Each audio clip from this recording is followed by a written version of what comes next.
আমাদের মূল উদ্দেশ্য হচ্ছে আমাদের দল মমতা বন্দ্যোপাধ্যায়ের নেতৃত্বে যে 21শে জুলাই শহীদ তর্পণ কর্মসূচি রয়েছে তার প্রাথমিক কাজ, অর্থাৎ আমরা আইন মেনে যেমন পুলিশের কাছে আমরা অনুমতি চেয়েছি, পাশাপাশি এই জায়গাটিতে ঠিক কোথায় কি হবে এবার একটু শাখা সংগঠন গণসংগঠনের তরফ থেকেও একটু অনুরোধ আছে, তাদের একটু জায়গা দেয়া, তাদের একটা আলাদা একটা মঞ্চ বা স্মারক ইত্যাদি, মানে টেকনিক্যালি সেগুলো হয় কি হয় না সেগুলো সবাই খতিয়ে দেখছেন।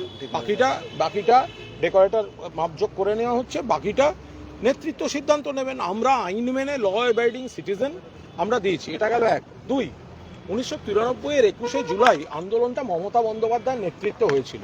এখন যে চারানার নকুলদানারা যাদের ক্যাশমোমো হয় না, যারা বড় বড় কথা বলছেন, তারা অনেকে সিপিএম করতেন তখন, তারা কেউ মানে মমতা বন্দ্যোপাধ্যায়ের এই আন্দোলনটা দেখেননি। সেই দিনকে কারুর আমাদের না সচিত্র পরিচয়পত্র ছিল না, no I card no vote বলে মমতা বন্দ্যোপাধ্যায় এটা শুরু করেছিলেন। সেই সমাবেশে গুলি চালিয়ে 14 জনকে মেরেছে এই সিপিএম এর সরকার। 13টি বডি আইডেন্টিফাইড, একজন আনআইডেন্টিফাইড।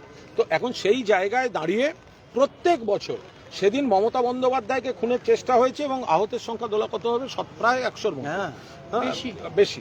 তো ফলে এখন সেই জায়গায় দাঁড়িয়ে মমতা বন্দ্যোপাধ্যায়কে পুলিশ সেদিন অচৈতন্য অবস্থায় তুলে নিয়ে যাচ্ছিল। আমি আমার তৎকালীন অফিসের গাড়িতে, পুলিশের গাড়ি থেকে মমতাদিকে বার করে প্রথমে মেয়র রোড, তারপর এসএসকেএম, তারপর উডল্যান্ডসে ভর্তি করে তারপর বাড়ি যাই। কারা বলছে 21শে জুলাই নিয়ে? মমতা বন্দ্যোপাধ্যায়ের নেতৃত্বে আন্দোলন হয়েছিল। কারা বলছে এই কথাগুলো?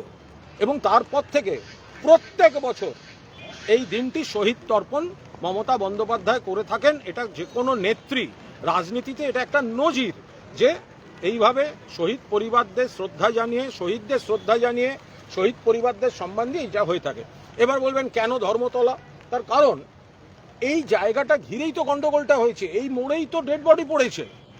ফলে যে ঘটনাস্থল এই যাবৎকালের সব থেকে বড় গণহত্যা কলকাতার উপর, যেখানে ডেড বডি পড়েছিল, তো সেইখানেই শহীদ তর্পণ হয়। আপনি যোগা দিবসের জন্য 7 দিন রেড রোড বন্ধ রাখতে পারেন, আর কলকাতা সাম্প্রতিককালের সবচেয়ে বড় গণহত্যার শহীদ তর্পণের জন্য একদিনের জন্য, এক বেলার জন্য আপনি দেবেন না, পারমিশন দেবেন না? এটা হতে পারে নাকি কখনো? আর এটার আরেকটা খুব গুরুত্বপূর্ণ তাৎপর্য, কুণালদার সঙ্গে একটা শুধু শব্দ আমি অ্যাড করব। কুণালদা যে ভর্তির কথা বললেন হসপিটালে, সেইখান থেকে ছাড়া পেতে নেত্রীর 1 মাস লেগেছিল। 1 মাস বাদে ডিসেম্বর 1994 এই স্পটে দাঁড়িয়ে তিনি ঘোষণা করেছিলেন, আমি যতদিন বাঁচব এই আমার শহীদ সাথীদের স্মরণে স্মৃতিতর্পণ করে আমি 21শে জুলাই পালন করব শহীদ দিবস। এইটা সবচেয়ে বড় তাৎপর্য আমাদের দিক থেকে এটা করার। কিন্তু ওনার শপথ ছিল। আরো ভালো ভালো খবর দেখতে সাবস্ক্রাইব করুন বাংলা হান্টের ইউটিউব চ্যানেল। বাংলা হান্টের আরো খবর দেখতে নজর রাখুন।